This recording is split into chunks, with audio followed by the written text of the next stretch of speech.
Tras 3 meses de parada obligatoria para atender ya la finalización de mi carrera, retomamos y volvemos a la carga en este canal de charlamos sobre educación con 3 colosos, aquí que tengo hoy que me acompañan, para abordar una temática que para mí personalmente es de especial interés y cuyo título le hemos puesto El pensamiento crítico buscando la verdad en un mar de realidades.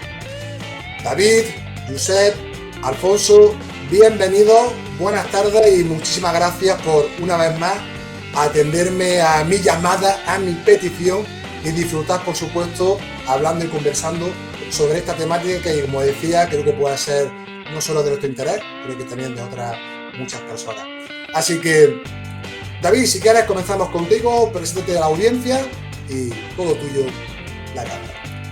Bueno, muchas gracias y encantado de estar aquí contigo, Tony Iván, con Josep y con Alfonso. Bueno, básicamente voy a contar la parte que me conecta más al pensamiento crítico. Primero como gestor y como persona de empresas, toda persona que dirija o que haya participado en gestión pues sabe que una de sus principales funciones es ejercitar el pensamiento crítico para tomar buenas decisiones, porque el final del pensamiento crítico, o eso al menos lo que yo defenderé hoy, es la toma de decisiones, ¿no? Para eso pensamos críticamente. En segundo lugar, pues siempre me ha interesado la argumentación y el ensayo y como escritor lo que he escrito sobre todo es ensayo y por lo tanto un ensayista tiene que saber muy bien intentar dar fuerza a sus argumentos y encontrar los argumentos mejores y a eso también me dedico. Y por último, pues como profesor, pues como todos los que estamos aquí, en última instancia lo que enseñamos es a pensar, ¿no? Yo creo que esa es la gran belleza de nuestro trabajo y conocimiento y capacidad de pensar críticamente son las cosas que nosotros trasladamos a nuestros alumnos y por lo que se nos paga y por lo que, digamos, entendemos que nuestra labor tiene sentido, ¿no? Y esa es mi conexión con el tema. Fantástico, muchas gracias, David. Pues Alfonso, ya que te tengo a ti, tu turno, cuando quieras. Bueno, pues soy Alfonso Cebrián, soy profesor de secundaria de Geografía e Historia y el curso que viene comienzo en una nueva andadura profesional en un nuevo destino, en el IES Bachiller Sabuco de Albacete Capital. Y bueno, pues un poco en la línea que señala un poco David, o sea, nosotros desde la Geografía e Historia pues debemos comentar lo que es el pensamiento crítico. Luego hablaremos un poco a ver en qué entendemos como pensamiento crítico. Pero sí en el sentido de intentar, a través de este pensamiento crítico, un análisis objetivo de lo que es la historia como ciencia, como un conocimiento del pasado, pero llevado también hacia el presente, ¿no? Entonces, bueno, pues es un poco también la labor que yo entiendo que un profesor de Geografía e Historia tiene que llevar a cabo desde edades muy tempranas. O sea, yo no me espero a que sean alumnos de bachillerato ni nada por el estilo. Desde primero de eso hay que fomentar este tipo de herramientas o este tipo de trabajo, porque al fin y al cabo estamos formando ciudadanos y estos ciudadanos de cara al futuro pues, tienen que funcionar en una sociedad democrática y una sociedad plural como es la nuestra. Fantástico, Alfonso. Y ya por último, y no menos importante, Josep, Seller, cuando quieras, tu turno. Muchas gracias. Pues muchas gracias también, como mis compañeros. Estoy orgulloso de estar aquí con vosotros. Es un placer compartir conversación. Y bueno, pues por contar un poco, así rápidamente, mi bagaje, salí ya hace 23 años del mundo profesional, donde era técnico aeronáutico y programador informático. Y me pasé a los ciclos formativos de grado medio y grado superior de la rama de informática. Y bueno, he ido compaginando pues esos 23 añitos, enseñando programación, bases de datos, seguridad informática y cosas así de todo el estilo. He ido compaginando con formación a empresa. He podido trabajar con empresas para formar a profesionales y ahora actualmente pues estoy también compaginando este trabajo pues con grados de ciencia de datos y de diseño en la UOC. Y bueno, pues vas compaginando y te vas enfrentando a nuevos retos. Por supuesto, como ya habéis adelantado, mis compañeros han adelantado, creo que el pensamiento crítico tiene que formar parte de nuestro trabajo. Tenemos que no vender dogmas, sino intentar encontrar realidades, encontrar verdades y, parafraseando ligeramente y sin llegar ni a la suela de los zapatos a Kant, creo que nos tendríamos que plantear hasta qué punto podemos conocer la verdad o hasta qué punto necesitamos conocer la verdad y solo para eso ya hace falta mucho pensamiento crítico. Fantástico, muy amable, Josep. Mira, antes de comenzar con las primeras cuestiones que me gustaría compartir con vosotros, os voy a leer la siguiente frase. Os voy a poner un poquito a prueba, a ver si sabéis quién es el autor y luego qué os parece la siguiente frase. La verdad se impone sola. Solo las mentiras necesitan subvención del gobierno. Las personas que aman el saber, lo primero que hacen es pernoctar enormes sectores de su vida, enormes fragmentos de tiempo en cosas que no tienen nada que ver con él, ni con sus manías. ¿A quién crees que puede pertenecer? Filósofo. Pista. A ver, pues, David. Berling o Popper podrían ser candidatos, pero tampoco sé si es uno de los dos. Voy a dar más pistas. Es tocayo, se llama como yo.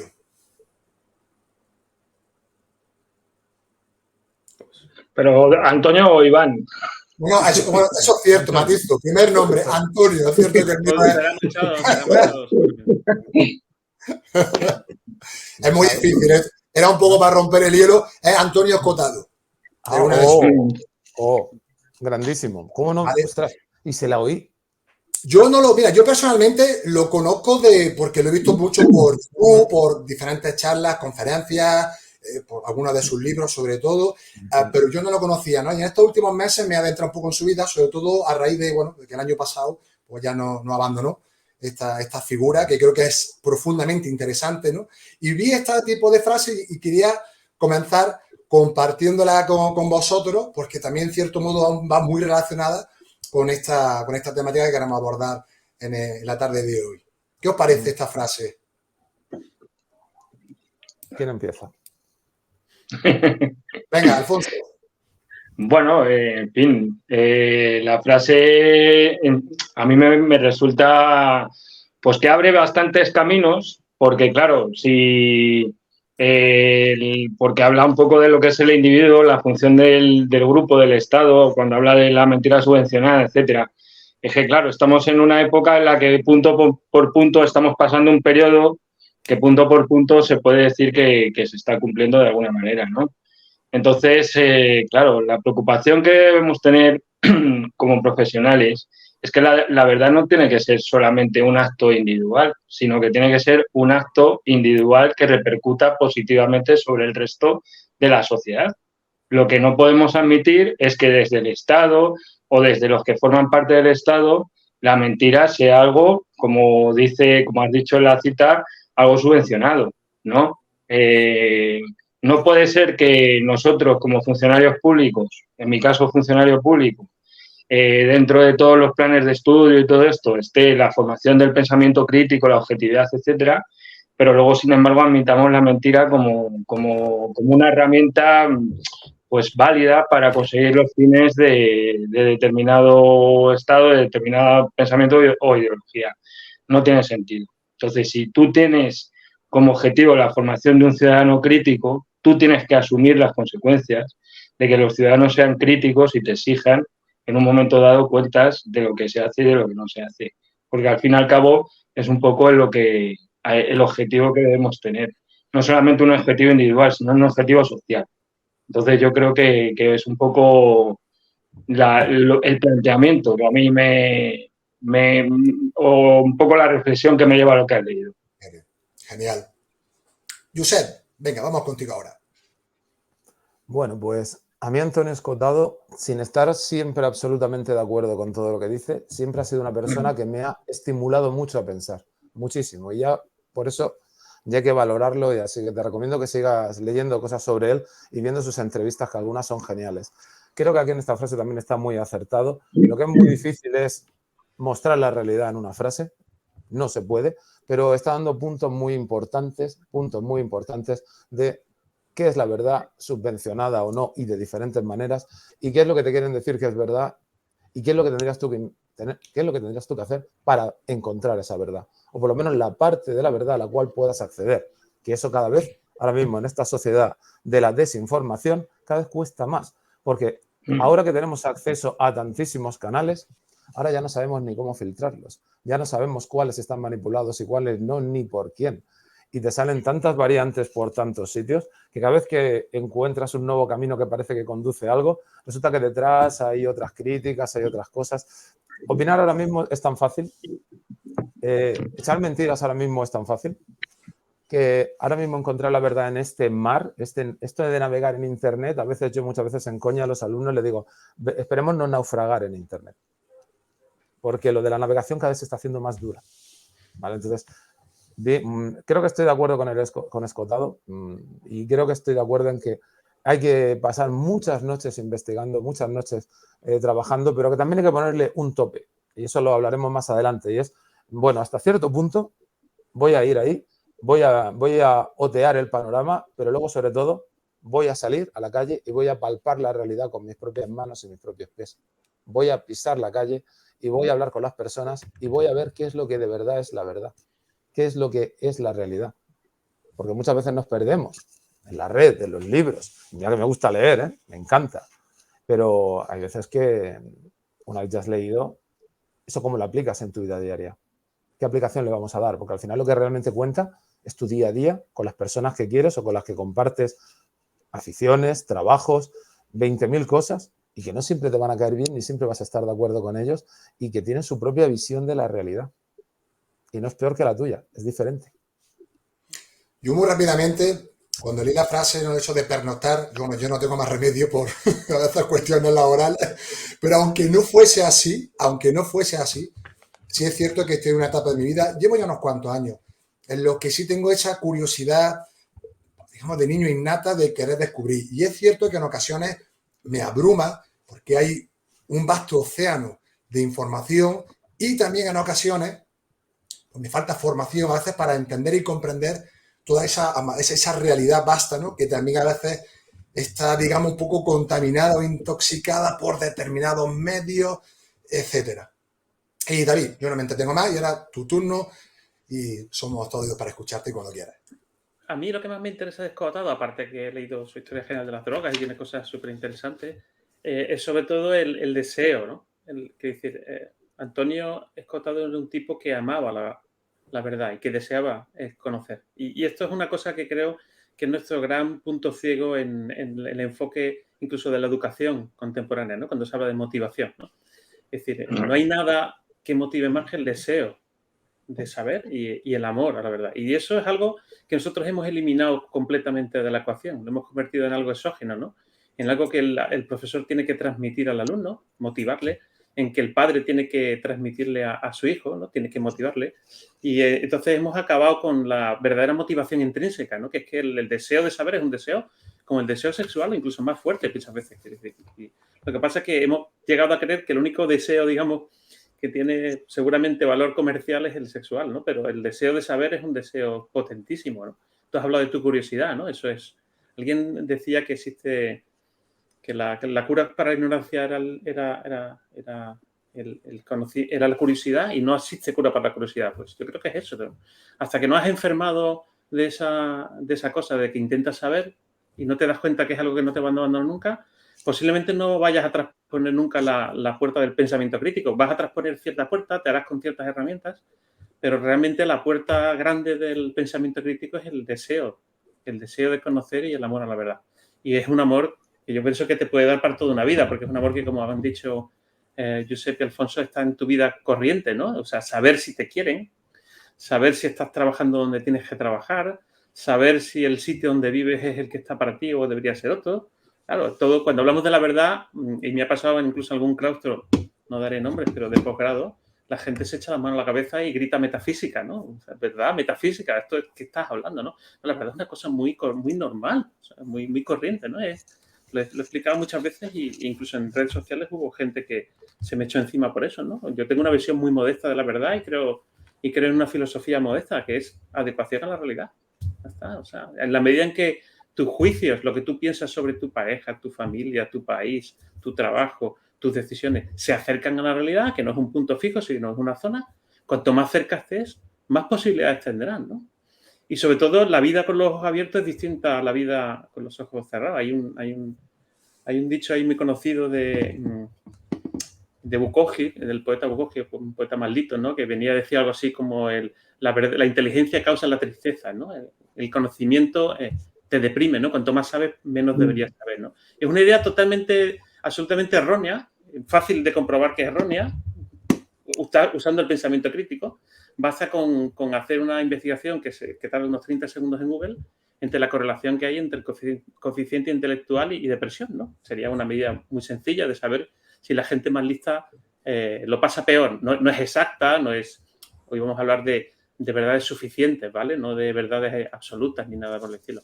Pero lo cierto es que eso no es verdad y que si hay mucha gente que cree que el conocimiento causa la tristeza es porque hay mucha gente que es triste y quiere parecer lista, que no tiene nada que ver, ¿vale? Tiene nada que ver. Entonces, yo creo que eso es lo que tenemos que abrirle a los chavales, ¿no? Yo pienso. El mundo del deseo de conocer y el amor a la verdad.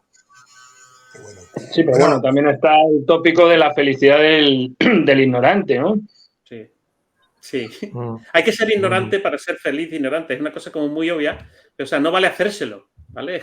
Es como intentar hacerse el guapo. ¿Vale? No funciona. Si no eres guapo, no eres guapo. Hombre, te ayuda la actitud, ¿no? Es verdad, pero yo creo que, por ejemplo, en el campo de la actitud es una de las cosas, el pensamiento mágico en torno a la actitud y lo que tú puedes llegar a creer, ¿no? Eso que ha dicho Josep, que estoy completamente de acuerdo. Existen muchas perspectivas. Yo, sin embargo, no estoy de acuerdo con que todas sean igual de buenas. Es decir, la base del pensamiento crítico es que no todas las perspectivas son igual de buenas. Y yo creo que esa pseudo... Yo sé que Josep no piensa eso, ha sido la expresión. Quiero decir, el intento de que haya una cierta democracia del conocimiento es un absurdo. Hay gente que sabe, hay gente que no sabe, gente que sabe más, gente que sabe menos, ¿no?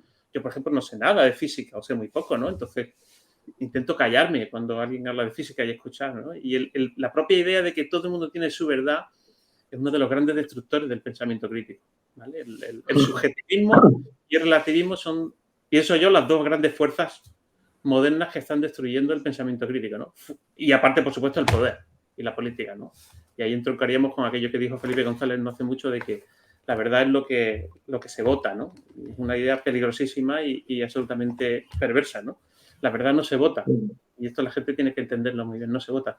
Podemos estar en una sala 10 personas y a lo mejor 9 nos equivocamos y uno está mucho más en lo cierto. Y los 9 tendremos que agachar la cabeza y aprender y sobre todo agradecer que esa persona sepa más, ¿no? Y que nos haya coincidido en la misma sala, ¿no? Y creo que lo que han hablado mis compañeros, y seguramente saldrá muchas veces hoy, las redes sociales están creando un gran espejismo a ese respecto, ¿no? De que todo el mundo tiene una opinión, sí, pero no todo el mundo tiene un argumento y sobre todo un buen argumento. Y esta es la diferencia. Es muy interesante y ahora presentamos aquí a Inés Cabezas, que se acaba de aquí de incorporar con nosotros. Una alegría. Buenas tardes, Inés. Pero un matiz muy rápido de lo que has comentado, David, y también en relación a lo que han dicho también Alfonso y Josep. Yo a la cuestión de creo que unos 8 o 10 años, empecé a reflexionar sobre lo que tú has comentado, lo del tema hablando un poco del derecho al voto, ¿no? Yo llegué a pensarme, de acuerdo, eso está genial, pero ¿y el deber a saber lo que vas a votar? La cabeza me hizo un poco como, porque claro, yo dije, ostras, si yo no me leo el programa electoral, pero no solamente leerme el programa electoral, sino yo tengo que entender primero cada una de las propuestas. Y en segundo lugar, cómo las van a llevar a cabo. Porque a veces veo muchas propuestas, veo estrategias, veo no sé qué, medidas, pim, pum, pam, todo muy bonito, todo vale, muy buenas intenciones, pero luego la realidad, ¿cuál es? ¿Cómo lo vas a llevar a cabo? ¿Cómo se va a implementar esa medida o esa estrategia? Y ahí fue cuando realmente empezó ya mi conflicto cognitivo, fue cuando ya empecé a preocuparme, a informarme, de decir, ostras, claro, esto es democracia, vale, pero ¿hasta qué punto es democracia? ¿No? Y aquí lo dejo porque sé que esto da para otro programa, pero vamos, que en este puede empezar por ahí, entonces. Esto va para largo y tendido. Inés, ¿has escuchado? Bueno, estábamos hablando un poco de una frase que es de Antonio Escotado. Si quieres te la leo rápidamente. Nos dice así. Dice, la verdad se impone sola. Solo las mentiras necesitan subvención del gobierno. Las personas que aman el saber, lo primero que hacen es pernoctar enormes sectores de su vida. Enormes fragmentos de tiempo en cosas que no tienen nada que ver con él ni con sus manías.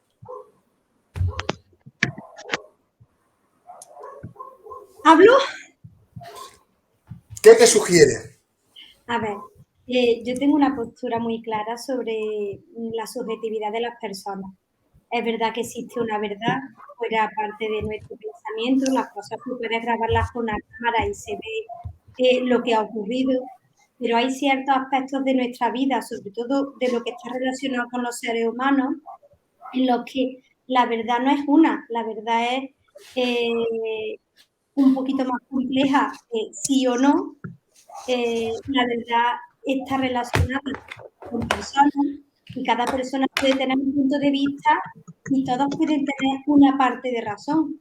Entonces, yo, más que la verdad es una, deberíamos de llegar a un consenso para entendernos. Yo me voy al ámbito escolar, que es donde trabajo, y en el colegio, cuando yo tengo un alumno de altas capacidades que a lo mejor tiene, o sin altas capacidades, vamos a hablar de un alumno que sufrió en un momento dado un bloqueo emocional y es que me han dicho llorando, gritando, con una sensación de angustia, y a lo mejor él ha participado tanto más que otros en ese conflicto, pero tú tienes que pararte, relajarlo e intentar ayudarle a ver la situación real e intentar que él hable y exprese lo que siente y cómo se ha sentido en esa situación, y que los demás también hablen y lleguen a un acuerdo, a un entendimiento, a una empatía mutua y a un respeto. Y eso creo que nos falta muchísimo a los adultos.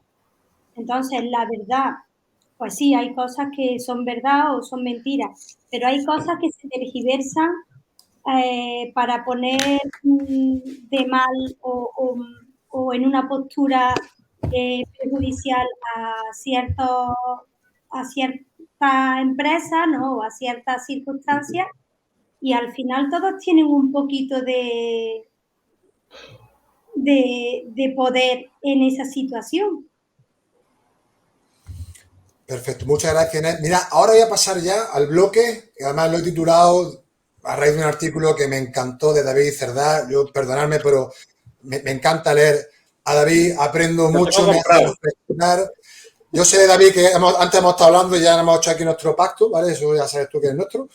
Pero lo he titulado La bóveda del pensamiento crítico, un artículo que yo os recomiendo a todas las personas, que si podéis, de todas formas, eso luego en la descripción lo pondré, también aparte de su libro Ética para Valientes. Pero, mira, os voy a hacer dos preguntas. Y quiero que me respondáis, a ser posible, de manera corta. Así que hagáis una estimación y me digáis sí o no. Es decir, que primero sea algo rápido y luego entramos en la fase de argumentación, si os parece bien. La primera pregunta que quería formular es la siguiente. ¿Qué porcentaje, ojo, de la población creéis que dispone del tiempo o del interés necesario para comprender con rigor cómo funciona, por ejemplo, no me digáis tan lejos, lo que a nosotros nos gusta, la educación?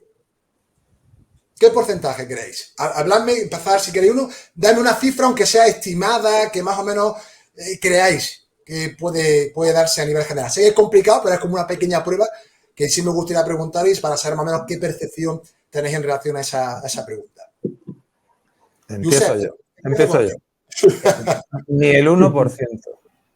Perfecto. Alfonso. Hombre, yo iba a ser un poco más optimista. Claro, es que aquí se tienen muchas variantes. No, lo que pasa, una cosa es del tiempo que dispones y otra cosa es las ganas que tienes de utilizar ese tiempo para informarte en estas cosas. He mezclado una buena apreciación. Entonces, no me atrevo a hacer un porcentaje, porque claro, si vemos a la generalidad de la población, ya que yo me incluyo, por ejemplo, el tiempo que dedicamos a utilizar el teléfono móvil, esto yo creo que lo puso David en un hilo una vez.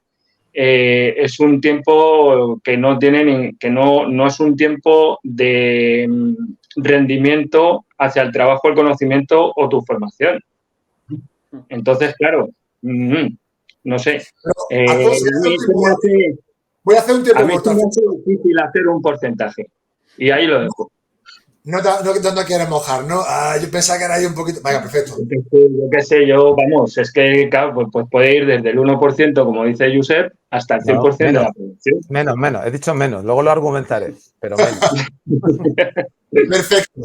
Alfonso lo deja ahí en el aire. Inés. Yo estoy en torno a un 10%. Vale, subimos del 1 al 10. Y David, por último, en tu caso.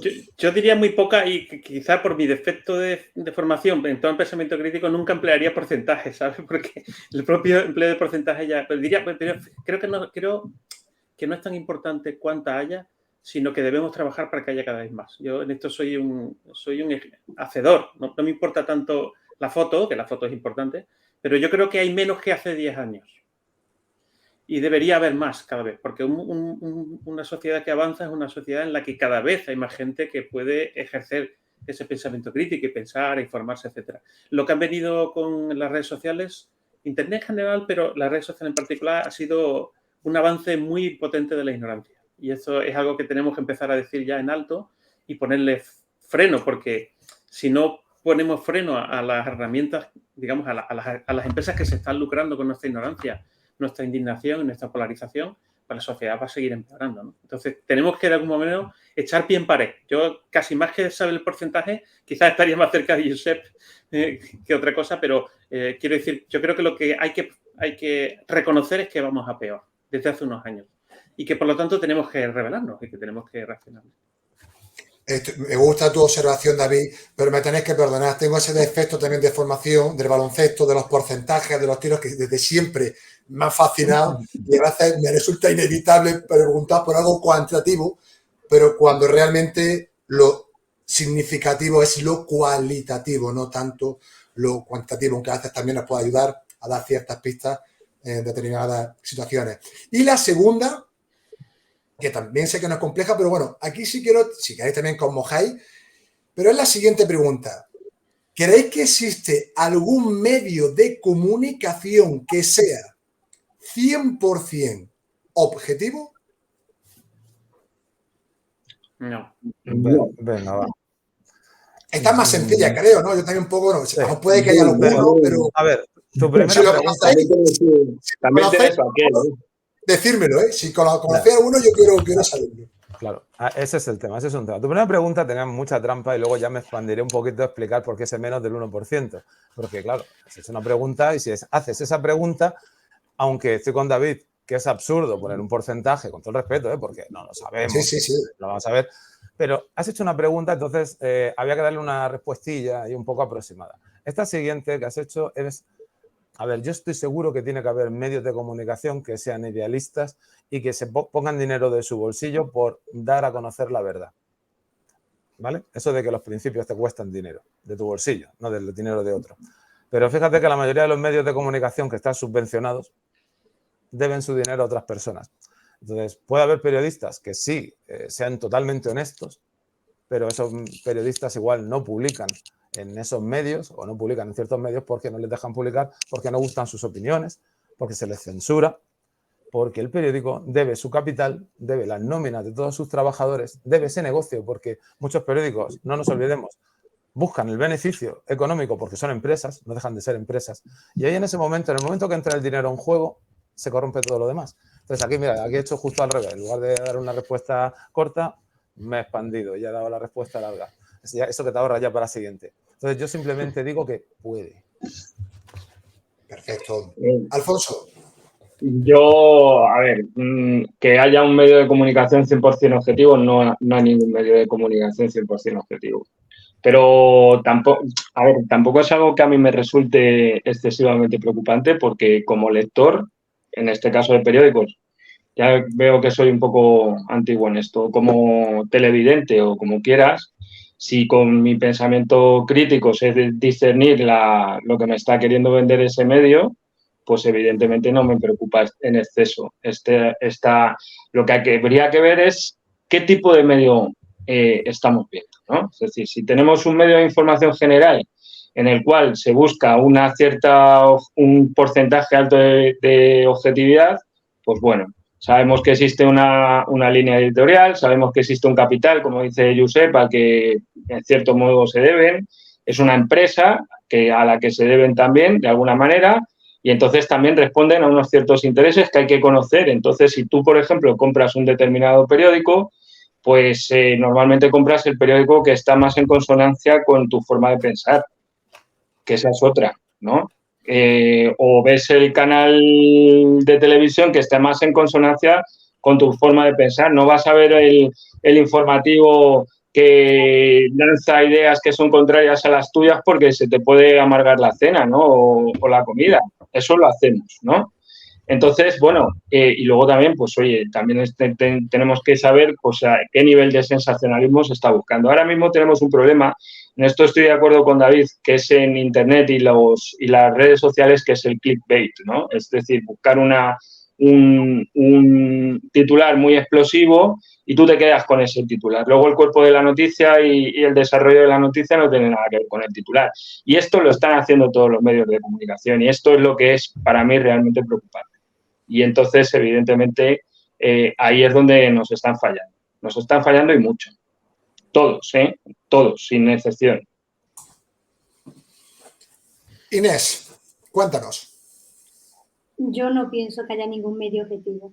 Están los medios más de izquierda, más de derecha, están los medios más de derecha, más de izquierda, unos más polarizados, otros menos, pero todo el mundo tiene su interés personal o sentimental hacia un partido político y son capaces de mi punto de vista, de justificar ciertas acciones o actitudes de los políticos que tienen para ellos un poder, un estatus o una idea que va con ellos y justificarlo. Y simplemente al que no lo puedo ver porque es el partido contrario, como si de un grupo estuviésemos hablando, pues haga lo que haga, lo hace mal. Y si ocurre algo, aunque sea solo un caso entre 100 o entre 1000, fíjate, es que lo he hecho mal por este caso. Muchas gracias, Inés. Y David, ya para ir cerrando esta parte. A mí no me parece ni siquiera un empeño razonable. Es decir, pretender que los periódicos sean solo objetividad, porque un periódico, ¿qué es? No es una agencia de búsqueda de la verdad. También es una fuente de entretenimiento. También es gente que quiere influir en otra gente. Uno de los principales problemas del pensamiento crítico es que, digamos, las herramientas que tenemos para desarrollarlo, que es nuestra capacidad para pensar, deducir, inducir, etcétera, son exactamente las mismas que utilizamos, el mismo cerebro, para decirlo de una manera muy sencilla, ¿no?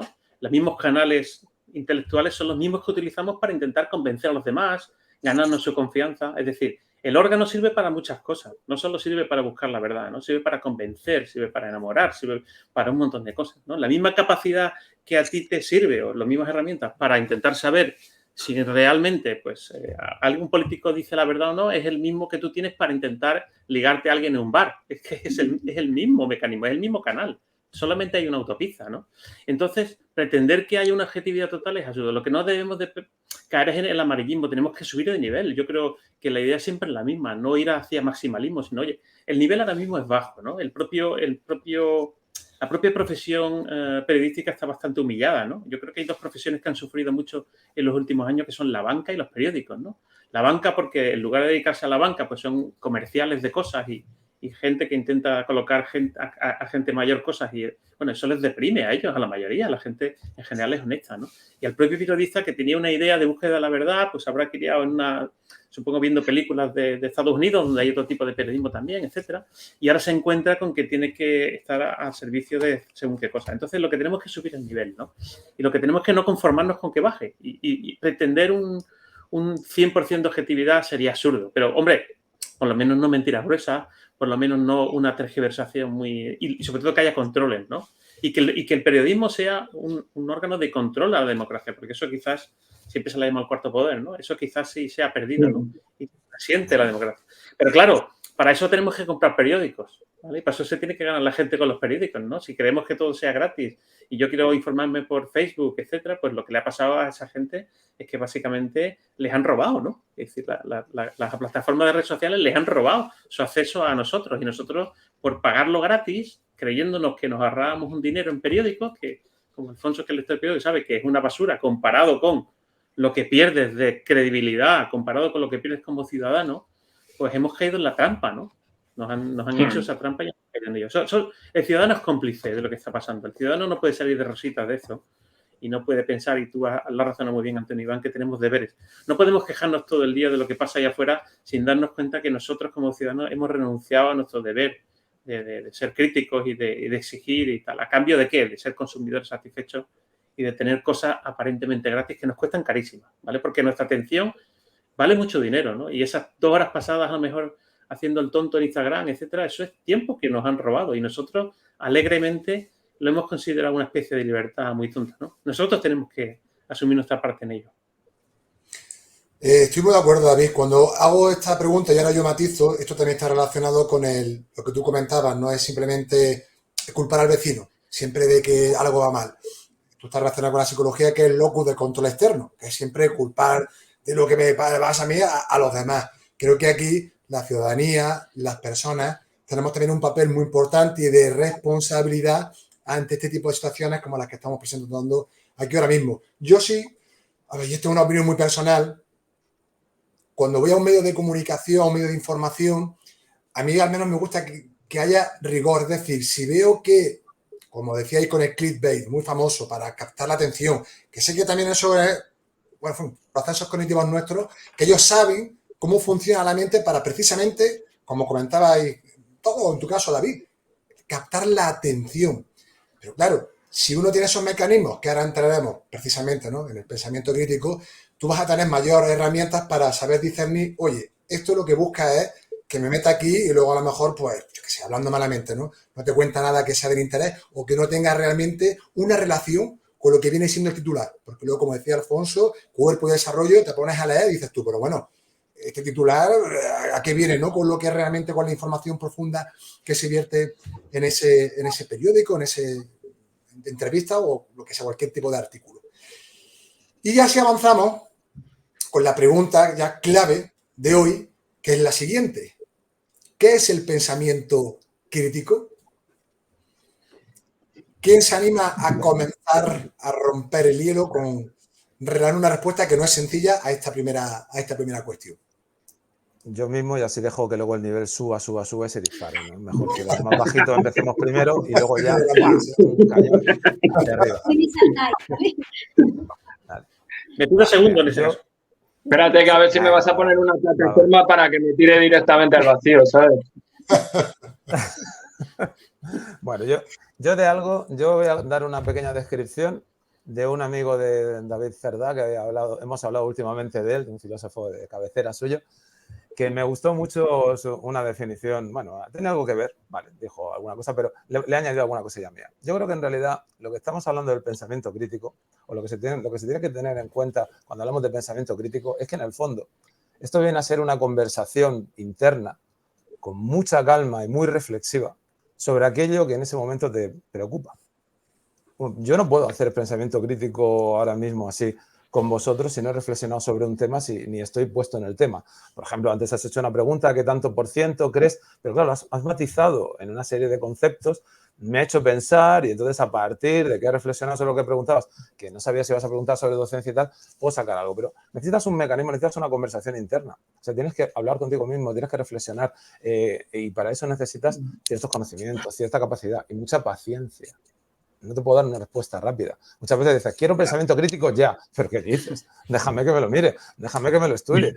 A ver, dame un poco de contexto. Yo qué sé, a veces oigo antes, por ejemplo, y lo saco a colación, aunque no tenga mucho que ver, hablaba Inés, los niños de altas capacidades. Ya, pero ¿cuál? ¿Qué tipo exacto de niño con altas capacidades? ¿Tiene alguna necesidad especial o no?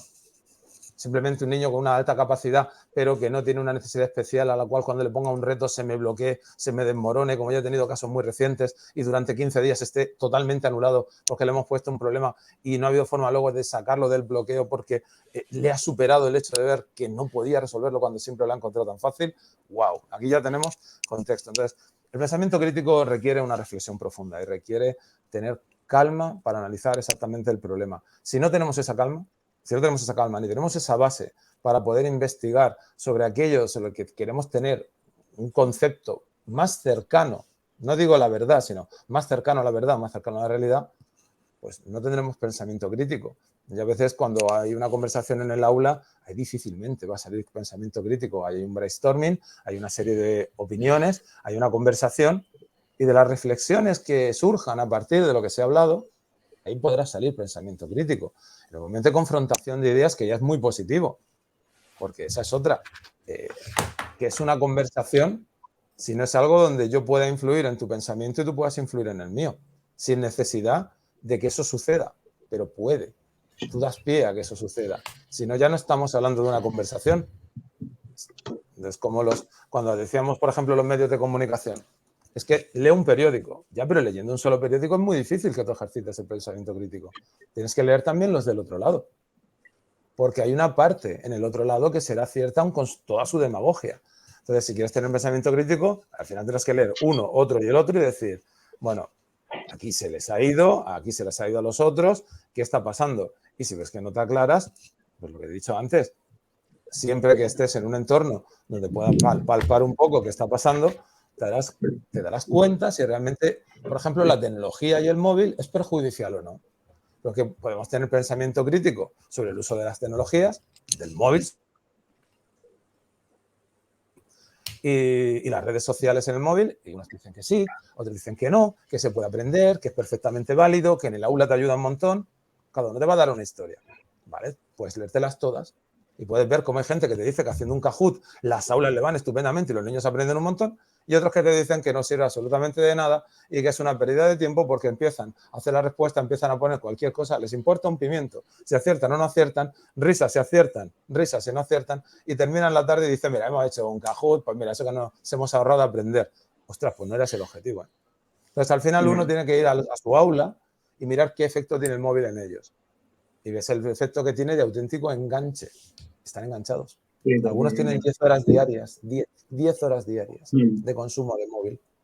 Y están enganchados y no lo pueden soltar. Y se ponen violentos y lo tienen que ocultar. Y en cuanto pueden lo vuelven a mirar. Y a ver si lo ha escrito, a ver si no sé qué. Les aburre todo. Su capacidad de atención ha disminuido. Claro, están acostumbrados a que algo les lance una señal. Cuando hablamos de, por ejemplo, que, hombre, hay que enseñarles pensamiento crítico a los críos para que gestionen el móvil. Ya, pero eso precisa madurez, ¿eh? Eso precisa ya unos conocimientos previos. No estamos en igualdad de condiciones.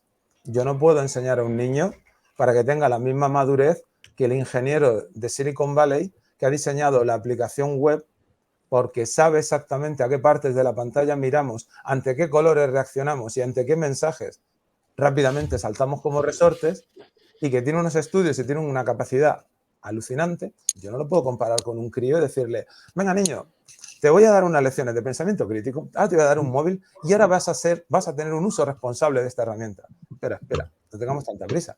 Estamos combatiendo, y ahora hablemos directamente de combatir, en igualdad de oportunidades. Me están mandando un soldadito de 5 años de infantería contra un tanque. Sus posibilidades de éxito son escasillas, ¿eh? Entonces, aquí que ya me he enrollado y ya me he ido al otro lado, el pensamiento crítico es recopilar, pensar, reflexionar, luego te vas a tu mundo real y dices, pues mira, de lo que me han contado me voy a quedar con esto, porque es que es lo que estoy viendo y sí, mira, este tenía razón y este pues igual era demasiado optimista con las ventajas del uso de los móviles en el aula. Sin ir más lejos, yo este curso ya radicalmente lo voy a prohibir absolutamente con hojas de expulsión si les pillo con el móvil en el aula. Expulsado de clase. Pero es que hay un punto que por más que lo digas, es que es absurdo. Es que es absurdo. Y lo de ir al lavabo para mirar el móvil, esto ya es que hay un momento que tienes que estar en plan sargento. ¿Puedo ir al lavabo? No, ¿por qué? Porque si no dejas el móvil en la mesa no te vas al lavabo. Y me dejan el viejo. ¿Me entendéis, no? Se va en el otro. Pues tienen pensamiento crítico, tienen una táctica.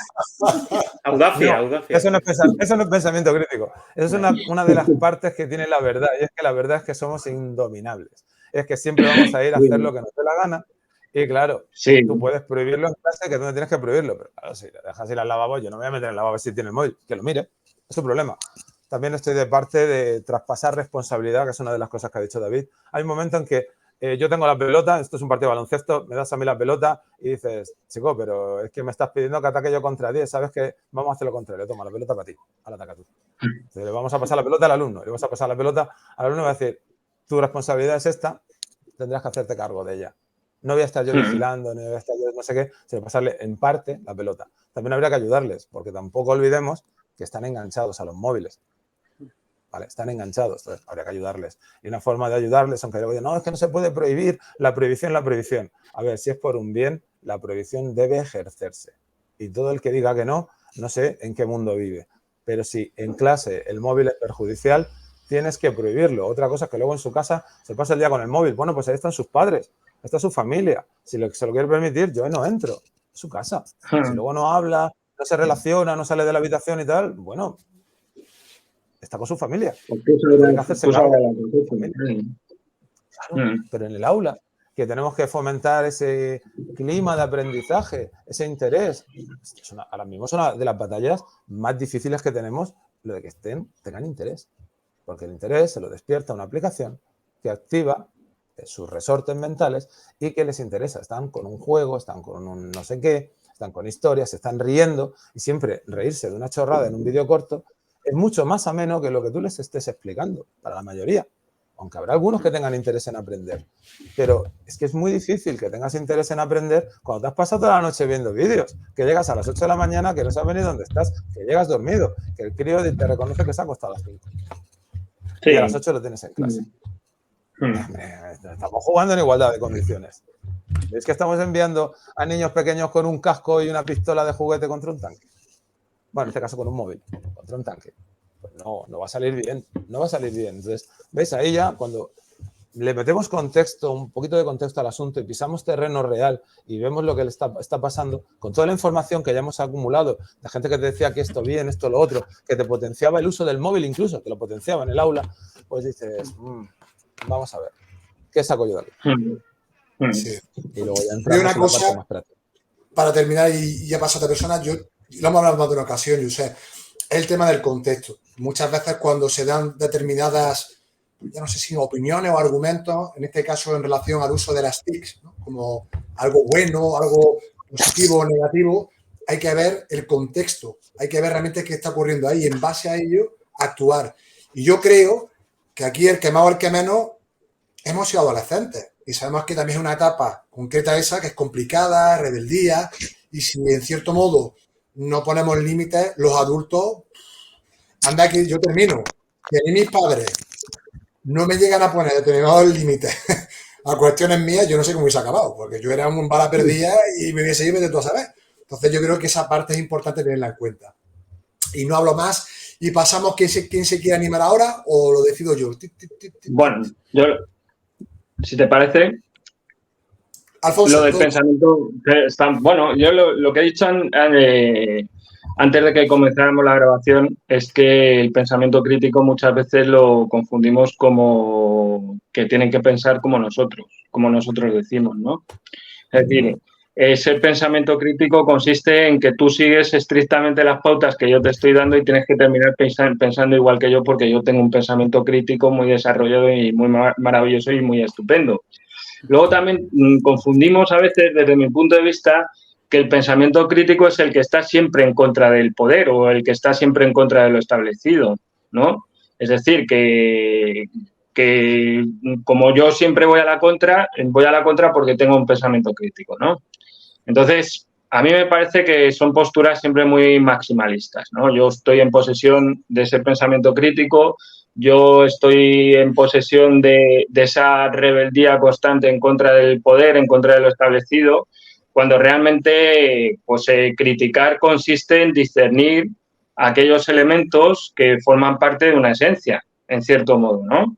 Entonces, tú lo que tienes que hacer es ir diseccionando esos elementos que forman parte de esa idea para ver cuáles son esos elementos que son realmente decorativos o cuáles son esos elementos o secundarios o accesorios o como quieras llamarlo y cómo son esos elementos realmente válidos para nuestra forma de pensar o para el contexto, como estamos hablando. El contexto para mí es algo fundamental a la hora de hacer la crítica o del desarrollo del pensamiento crítico. Entonces, en el campo de la historia, como os he dicho antes, pues hay un método, digamos, que es, bueno, es un método anglosajón, que es el qué, cómo, cuándo y por qué, ¿no?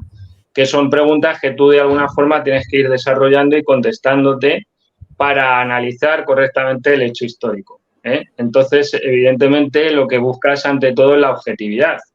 Pero bueno, dentro de lo que es la historiografía o la metahistoria, como quieras decirlo, que se enlaza un poco con la pregunta que has dicho antes, en historia no existe tampoco el 100% de objetividad. Es lo deseable. Lo que pasa es que todo historiador también se ve influenciado por su ideología, por su forma de pensar, por sus creencias.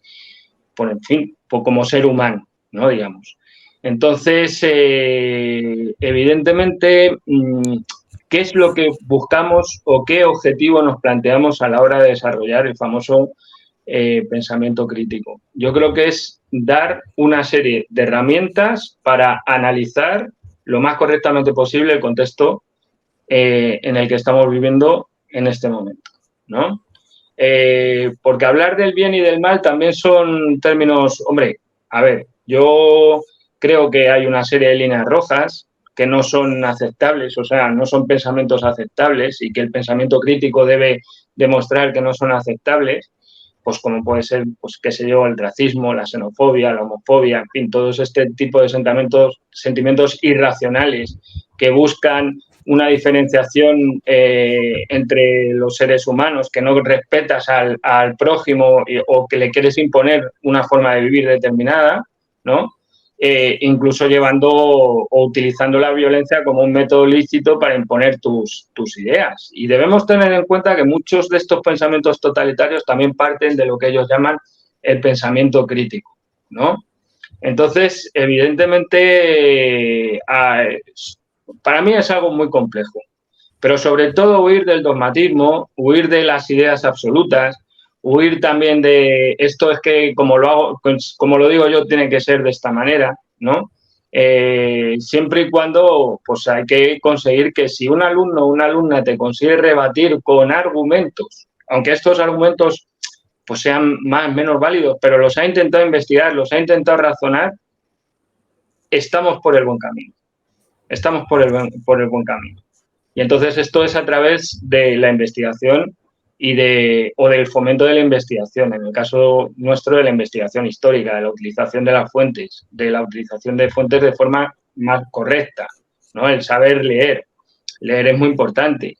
No solamente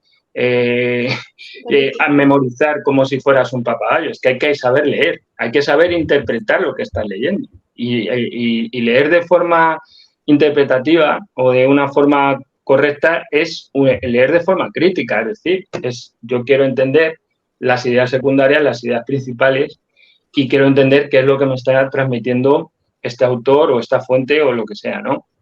Entonces, yo creo que ahí es un poco la cuestión. El pensamiento crítico tiene que partir de la duda constante. ¿Por qué? ¿Por qué? ¿Por qué? ¿Y por qué? Porque si no, evidentemente, si no nos estamos preguntando por qué sucede esto y lo vamos encadenando esos porqués uno detrás de otro, pues acabaremos tomando el dogma como verdad y ahí nos detenemos, que también, digamos, son ideas fáciles de asimilar. Muchas veces los contextos son difíciles de asimilar. O sea, tú puedes tener una determinada ideología en la cual te demuestran fehacientemente que aquellos que han defendido esa ideología han cometido auténticas barbaridades a lo largo de la historia y tú tienes que asumir ese tipo de barbaridades para establecer la crítica hacia esa ideología, aunque sigas pensando, teniendo esas ideas. Pero te vas transformando hacia algo que se supone que es algo mejor. Lo que no puedes hacer es negar la evidencia. Entonces, ya no estás en el pensamiento crítico, ya estás en otra cosa. Ya estás en otra cosa. Como dice Josep, el tema del móvil. Si tú tienes 10 horas para utilizar el móvil y para estar en redes sociales, como os decía antes, entonces ese porcentaje de población tiene el tiempo suficiente como para formarse y saber interpretar una noticia económica o una noticia política. Otra cosa es que quiera hacerlo. Tiempo tienes. Si tienes esas 10 horas para estar con el móvil, no quiero decir cuantitativamente, ¿eh? Otra cosa es que utilice el tiempo para como dices, ver vídeos cortos o ver TikTok o ver a cualquier zumba de la vida haciendo mensajes maximalistas que no sabemos muy bien hacia dónde vamos, ¿no? Pero ese tiempo está ahí. Entonces, ¿qué estamos haciendo? Sobre todo a mí lo que me preocupa es un poco a la gente joven. ¿Qué estamos haciendo los adultos para que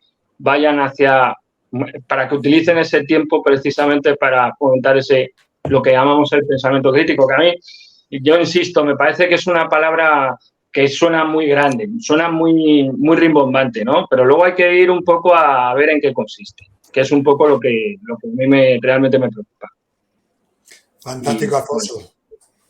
Muchísimas gracias por tu intervención y Inés, pasamos contigo, que tengo aquí abajo. Yo iba a decir paso palabra, ¿no? Porque ya con lo que han dicho José y Alfonso, en serio. Yo al pensamiento crítico, aparte del respeto y aparte de lo que han estado hablando Alfonso y José, yo añadiría la capacidad de escuchar, de investigar y de no recibir de forma defensiva el argumento del otro. Si yo te estoy diciendo, como me ha ocurrido a mí hace poco, una persona conocida con la que estaba hablando de la situación concreta de las personas LGTBI y decía esta persona, no, si estas personas aquí en España se las respeta porque tienen necesidad de celebrar el Día del Orgullo Gay, porque tienen que hacer y llamar la atención. Y yo le digo, bueno, pero ¿con cuántas personas de este tipo, sin menospreciar a nadie, ¿vale? Que has topado y has hablado y has confrontado esta opinión que tienes? Porque yo conozco muchas personas, he hablado de este tema y tu opinión para nada está en consonancia con lo que ellos dicen o con lo que muchos de ellos pueden decir, porque claro, evidentemente dentro de cada grupo de personas pues hay una diversidad también de opiniones.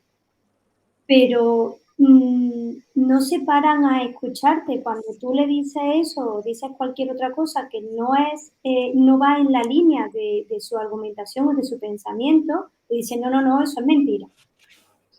Directamente lo que tú le dices no le ayuda a pensar, bueno, pues a lo mejor mi argumentación no es correcta, a lo mejor debo dudar, a lo mejor debo buscar información, y el problema, aparte del respeto, es la falta de la capacidad de escuchar y de poner en duda nuestro pensamiento, que eso ya lo ha dicho Alfonso. Pero si no somos capaces de escuchar de una forma asertiva, no vamos a poner en duda nada. Yo esa parte que tú dices de la escucha, Inés, por ejemplo, yo lo que intento también a través de este canal y aparte también en mi realidad más cercana, escuchar, preguntar, también como decéis mucho de vosotros, el hecho de tener esa curiosidad, preguntar, investigar desde la calma o como también muy bien decía Josep al principio, no dar una respuesta precipitada por querer dar, no, calma, déjame mi espacio, déjame mi tiempo, no vísteme despacio que tengo prisa, ¿no? Como diría el refrán, ¿no? Y a ver si consigo darte una respuesta lo más rigurosa, lo más acorde a lo que yo buenamente tenga aquí en mi psique. Y David. El problema, te voy a añadir algo más. Sí, el problema es que estamos en la época de la inmediatez. Hablando con el tema de los móviles, de las tablets, de los ordenadores, incluso de la televisión, lo que queremos es una respuesta ya. Lo que queremos es tener esa endorfina rápido. Un vídeo que dure menos de 2 minutos. Una publicidad que nos dé lo que queremos en el momento en que lo queremos. Un artículo, una redacción periodística que nos diga en el titular el resumen de lo que vamos a leer para evitarnos leerlo. Esa inmediatez nos está quitando la reflexión y nos está quitando el pensamiento crítico. Muy bueno, muchas gracias, Inés. Y ya por último, David, cerramos ya esta pregunta contigo, así que cuando quieras, adelante.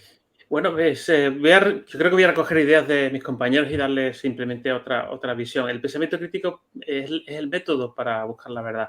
El método en sentido griego de la palabra es el camino. O sea, es un camino. Si tú quieres añadir verdad a tus juicios, porque crees que es tu deber hacerlo y porque crees que va a añadir mejores decisiones en tu vida personal, profesional, como ciudadano, el método es el pensamiento crítico. Y el método tiene contenido. Yo creo que uno de los grandes problemas de la desaparición paulatina, a mi juicio, del pensamiento crítico en la escuela es que el pensamiento crítico tiene un contenido. O sea, no puede ser transversal. Yo soy un gran crítico de la transversalidad. Me parece que cuando algo se pone como transversal desaparece, ¿no? Y el método, y ¿qué pasa? Que luego yo recibo a chavales de 18 años que jamás han hecho un argumento, jamás han debatido nada, jamás has pensado ordenadamente, tienen un desorden mental tremendo. Entonces, tienes que saber cosas sobre dialéctica, tienes que saber cosas sobre retórica, tienes que saber cosas sobre orientación, un mínimo de lógica, que es una cosa que es inaudito, que la gente no sepa lógica. Si la lógica no puede ver nada más ligado a la empleabilidad que la lógica te va a ayudar a ser un Un gran profesional sirve si quieres programar, sirve si quieres matemáticas. Básicamente la lógica es el lenguaje original del pensamiento, ¿no? Es decir, necesitamos todo eso. También el pensamiento crítico es una actitud, es decir, es una disposición hacia la verdad desinteresada. Y esto es uno de los grandes problemas, ¿no? Uno de los grandes problemas es eso que llamamos que es el pensamiento condicionado, ¿no? Es decir, cuando tú quieres creer algo, es difícil no creerlo, ¿no? Entonces, tenemos que enseñar a la gente que para tener un pensamiento crítico tienes que a veces combatir con las cosas que te dan de comer y contra las cosas que te conviene pensar porque te va a hacer sentir bien. Y esto es un gran camino, es decir, pero es un camino de libertad. Y entonces, también el pensamiento crítico es un deseo de libertad. O sea, yo quiero ser libre. No feliz, porque eso es bastante más complicado y bastante más discutible. Pero por lo menos yo quiero morirme con los ojos abiertos, ¿vale? Y quiero vivir con los ojos abiertos, aunque reciba hostias, ¿sabes? Por lo menos voy a enterarme de dónde viene, ¿no? Y es una manera muy, muy de esclavo de vivir como un ignorante, ¿no? Porque estamos seguramente en el primer mundo y en esta época, en la primera época en la que la gente es ignorante porque quiere. Y esto nunca había ocurrido. La gente siempre había sido ignorante porque no tenía más remedio, porque no tenía... Y de pronto tenemos toda esta capacidad, este conocimiento de nuestra fe y lo despreciamos. Y entonces esta es la primera época donde hay gente que es cateta en el sentido real de la palabra. No podemos llamar cateto a una persona que vive en un pueblo no tenía medios. Eso es una falta de respeto. Un cateto es una persona que tiene medios y no los utiliza, ¿vale? Y tiene a su disposición bibliotecas y no entra en ellas. Y que puede leer y no lee. Eso es un cateto, ¿vale? Entonces, esto es lo que estamos viviendo, una ignorancia voluntaria, que es una esclavitud voluntaria. Y el pensamiento crítico, pues también es una forma de respeto a los demás, que es respeto a las personas siempre y nunca a las ideas, ¿vale? A las ideas no hay que respetarlas, las ideas hay que combatirlas y hay que discutirlas y no existe ninguna verdad absoluta, lo que existe son complejidades y existe una manera de conversar también, que yo creo que está muy en desuso, porque al final todo esto te tiene que gustar. Es como lo que ha dicho Josep de las maquinitas, ¿no? Te tiene que gustar. Y la buena noticia, la positiva, es que el ser humano, cuando se le explica y cuando lo vive, le encanta. Porque realmente es fascinante cuando tú dices, joder, sé más que ayer, ¿no? Y menos que mañana. Y de pronto me entero de las cosas, ¿no? Y yo creo que todo eso es lo que hemos dejado un poco de lado, lo que no le hemos dado su oportunidad, ese deseo. Y por lo tanto, es un deseo, es una ansia de libertad, es un método que tiene contenido y que por lo tanto tiene que aparecer con contenido específico. Ya sé que todo el mundo pide cosas para que sean asignaturas y está mal visto, pero sinceramente no va a ocurrir. Si no hacemos un sitio donde la gente sepa el mínimo, fíjate, simplemente un curso. Y yo creo que no debería ser un curso de los primeros, sino de los últimos. Seguramente en bachillerato, etcétera, porque hay que tener en cuenta lo que mis compañeros también han dicho, la madurez se está retrasando. Cada vez la gente madura más tarde y es una cuestión inevitable por el mundo en que vivimos, hay muchos factores para eso, ¿no? Entonces, en los últimos cursos alguien debería, incluso en la universidad, si no podemos antes, debería decir, señores, pensar críticamente es lógica, dialéctica, retórica, hay contenidos, tienes que saber cosas, si no sabes cosas no hables, ¿no? Y luego una actitud de humildad intelectual contra la que combaten directamente las redes sociales. Las redes sociales nos quieren boca chanclas, ¿no? Obviamente no se gana dinero con gente cabal, se gana dinero con boca chancla, se gana dinero con exaltados, se gana dinero con gente que le falta un tornillo, ¿vale? Porque con la gente normal no se gana dinero, esa gente se pone a hablar y con una cerveza aguanta toda la tarde, ¿no? Y eso no es conveniente para el mercado. El mercado quiere mucha gente creando ruido, quiere rotación, es como un inmenso McDonald's, ¿vale? No me conviene que la gente se quede 2 horas comiendo, necesito que comáis en 15 minutos, ¿no? Y os vayáis empujando, ¿no? Y que todo sea muy sucio. Todo eso tenemos que despertar nosotros como sociedad civil y como individuos y decir, ya está, ¿vale? Ya nos hemos dado cuenta de qué va esto y tenemos que contraatacar, porque nadie nos va a ayudar en esta idea. Olvidémonos de la clase política y de lo que puede hacer con la educación a ese respecto. Mi esperanza es nula en ese sentido, pero sí es verdad que los que somos profesores tenemos un deber doble, ¿no? Los que somos padres tenemos un deber triple. Es decir, todos tenemos una responsabilidad. Y con respecto a lo que decía Alfonso, pues el ejemplo. El pensamiento crítico se crea con el ejemplo. Cuando te ven leer, cuando te ven conversar, cuando te ven tomarte ese tiempo, cuando te ven callarte, uno de los actos más de pensador crítico que hay, que es callarse, ¿no? Que es algo realmente mágico, ¿no? Cuando alguien dice, no voy a hablar, pero no sé de esto, ¿no? O como ha dicho Josep, dame más tiempo, ¿no? ¿Cuándo fue la última vez que escuchamos a alguien decide darme más tiempo? Yo en clase, uno de mis principales ejercicios es lanzarle una pregunta y conseguir que se calle en 15 segundos. ¿Vale? No quiero que me la respondas, quiero que la pienses. Y les cuesta un mundo, ¿eh? Les cuesta muchísimo. Y yo les puedo preguntar cualquier cosa, que es la libertad, que es la amistad. Las más complicadas que os podéis figurar, en 3 segundos ellos tienen una respuesta. Porque el cerebro está hecho para eso. para dar respuestas rápidas. Pero nosotros tenemos que domarlo, porque hemos llegado aquí gracias a que ha habido mucha gente capaz de pararse a pensar, que es yo creo que la expresión fundacional del pensamiento crítico es pararse a pensar. Y pararse a pensar, pues es eso, es reprimir la primera respuesta y ir a por la respuesta legal. Con la siguiente ventaja. Llega un momento en que estás tan entrenado que puedes pensar rápido y bien. ¿Vale? No, o sea, esa distinción entre pensamiento rápido y lento, que la conozco bien, la de Kahneman, la entiendo y la comparto, pero hay un pensamiento rápido crítico, que es cuando tú ya sabes mucho de algo. Entonces es una cuestión, eres un experto. O sea, llega un momento que eres un experto. Aún así, siempre conviene dar una segunda vuelta. Pero digamos que la buena noticia es que cuando se entrenan tampoco es una cosa como de, ¿sabes? Mirar media hora por la ventana, ¿no? Y sobre todo cuando tienes bagaje, claro. Cuando tienes bagaje. Claro, en un mundo que le ha dado la vuelta completamente a la pirámide y que cree que todo lo juvenil y todo lo infantil incluso es lo bueno y que donde la gente mayor se quiere parecer a la gente joven y no al revés, es muy complicado convencer de que el pensamiento crítico, porque estamos en un mundo donde lo que abunda son las chucherías y el pensamiento crítico es una comida con, ¿sabes? Que hay que digerirla, es pasta, ¿vale? Y por lo tanto tú comes la primera vez que te comes un macarrón, si toda tu vida has estado comiendo chucherías, pues no te sabe a nada. Dices, esto qué mierda, y lo tiran, ¿no? Pero tenemos que acostumbrar los estómagos, en este caso las mentes de nuestros alumnos, a decir, señores, hay cosas que tienen un desarrollo más largo y un libro, pues seguro que en 1 segundo o 5 segundos no te puede dar lo que te da TikTok, ¿no? Pero TikTok está destruyendo tu capacidad para esa otra cosa buena. Tú nunca vas a apreciar el jamón de Jabugo. Nunca lo vas a apreciar porque tú siempre estarás en chucherías, ¿no? Y ellos tienen que saber que existe ese jamón. Y ese jamón es, bueno, pensamiento largo, sentimientos largos, sentimientos profundos como la amistad, el amor, cosas que te hacen sentir el orgullo de que llevas una buena vida, ¿no? Que no es lo mismo que la felicidad instantánea que te da un chute de lo que sea, pero que, oye, ese orgullo son cosas más oxitocínicas, vamos a decirle, menos dopamínicas, ¿no? Si no les conectamos a la gente con todo eso que forma parte de la forma de ser del pensamiento crítico, pues creo que será difícil. Qué interesante, de verdad, escucharos. Yo, como siempre digo, aquí gozando, una barbaridad. Voy a haceros, porque estamos ya casi llegando al final, ya sabéis, por cuestiones de tiempo, pero me han notado aquí dos cositas. Bueno, la primera de ellas, en relación a la temática que estamos abordando, os cuento una anécdota mía personal, como maestro en práctica, aquí en el cole de mi pueblo. Ya sabéis que yo tengo especialidad en educación física y saqué el tema de la colación de la competitividad.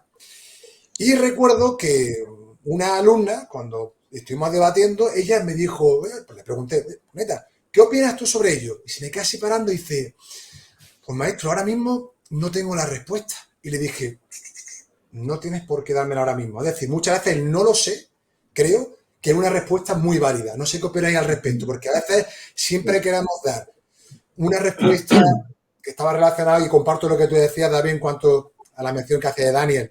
Evidentemente, cuando llega a un nivel de experticia, ya ese pensamiento lento ya coge mayor velocidad y mayor dinamismo, ¿no? Pero a la hora de plantear este tipo de cuestiones, ojo, contexto, alumnado de quinto de primaria, hablamos de alumnado de 11 añitos.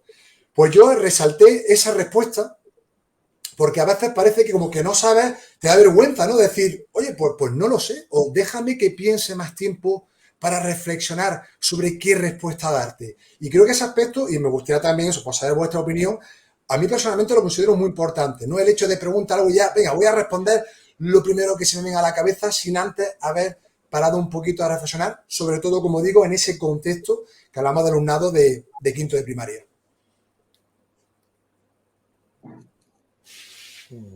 Yo creo que diste venga, ahora Inés, respuesta. Que tú estás en primaria. Venga. Alfonso, levantar la mano, ¿eh?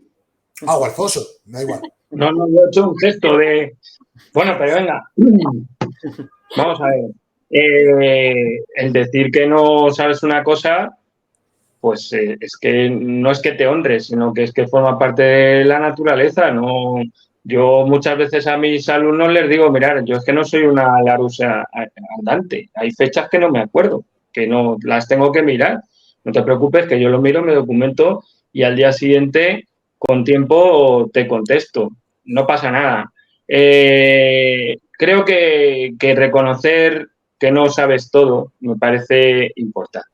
Estamos en una sociedad, como decía David, que nos estamos hinchando a chucherías y creemos que sabemos más que nadie, que es una también de las rémoras o de los grandes lastres que estamos llevando últimamente, que hay demasiado, vamos a decir, una cosa es ser inteligente y otra cosa es ser listo, ¿no? Pues hay que llevar una combinación de las dos cosas. Y entonces ser listo tampoco es malo, pero lo que es malo es ser un listillo, ¿no? Entonces eso es un poco hacia lo que vamos. Lo vemos en la televisión todos los días, lo vemos en comentaristas, tenemos tertulianos que saben de deporte, de educación, de energía, de cualquier cosa que se les ponga, saben muchísimo. Así, pero además sobre la marcha, sin documentarse ni nada. O sea, esto es una cosa muy bestial la que estamos viviendo, ¿no? Entonces sí que es cierto que claro, pues ser crítico requiere de tiempo y requiere reconocer, evidentemente, no tu ignorancia, sino que en ese momento no tienes por qué saber todo, pero sí incentivarte para decir, oye, no te preocupes, que si me das tiempo yo te doy una respuesta razonada hacia lo que me has preguntado. Y luego has introducido algo. Y sobre todo, pero lo que comparto lo que dices, pero sobre todo es poniendo el foco en el alumnado. Que sabéis que muchas veces si pregunta a alguien o se queda bloqueado o no sabe dar la respuesta, a veces eso se suele asociar como, mira, no sabe, ¿no? O no tiene conocimiento sobre la cuestión que se está planteando en clase, ¿no? A veces es esa sensación, esa opinión que se puede generar entre alumnado. Os pregunto, no sé si habéis tenido esa sensación con vuestro alumnado en un momento dado, cómo la habéis resuelto, qué estrategia habéis utilizado, sobre todo me refiero centrado en el alumnado. Comparto lo que tú dices también desde la posición del profesorado, pero sobre todo en este caso me centraba en la figura del alumnado. Sí, a ver, es que nosotros como profesores estamos para enseñar, no podemos tener al alumno que lo sepa absolutamente todo y nos lo facilite todo y sea todo maravilloso y vaya todo estupendamente. O sea, no puede, es que claro, también somos unos listillos. A ver si me entendéis, esto es una autocrítica que tenemos que hacernos. Unos listillos porque, claro, en cuanto un alumno falla una pregunta que nosotros vemos que es muy evidente, internamente pensamos que es tonto. Entonces somos unos listillos. Entonces, evidentemente, pues si ya prejuzgamos de alguna forma y nos falta esa empatía o esa asertividad para enseñar, pues, en fin, es como dice David, es que esto es un método, esto es un camino, esto es poco a poco, poco a poco. Creo que hay que empezar desde muy pronto a hacer este tipo de caminos con los chavales y con las chavalas. Y que no tienen que saberlo todo. Es que siempre estamos admirando a aquellos que nos dan respuestas inmediatas, ¿no? Que tapan a otros chavales, a otras chavalas que también pueden ser bien interesantes en cuanto a su forma de pensar o en su forma de razonar, ¿no? Entonces, pero bueno, ya te digo, contexto, mucho contexto. Yo creo que es fundamental en ese sentido. Así es. Sí, sí, sí. Inés, Josep, como queráis, ya vamos. Yo misma. Venga, Inés, adelante. Yo pienso que para empezar, por ejemplo, porque yo creo que ellos son todos de educación secundaria y FP, ¿verdad? Sí, yo sí. Superior. Sí, No, superior, de educación superior, sí, también. Yo soy la única que está en primaria y yo he notado de un tiempo para acá, de unos años para acá, que los padres incluso penalizan mucho los errores de los niños, los padres y los maestros. Vamos a meternos todos y que salga el que pueda, ¿no? Y cada actividad que está mal, cada cuenta, por muy simple que sea, en la que se comete un error, la actitud del maestro o del padre, y no te has dado cuenta de esto lo podía haber hecho bien. Y como he dicho en otras ocasiones, los padres son los junkies de las notas y los maestros somos los camellos.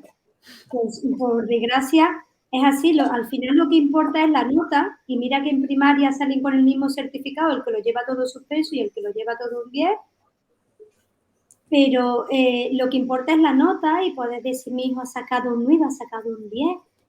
Y sin embargo, no importa, mi hijo sabe cómo es Asia, mi hijo sabe cómo es la reproducción, mi hijo...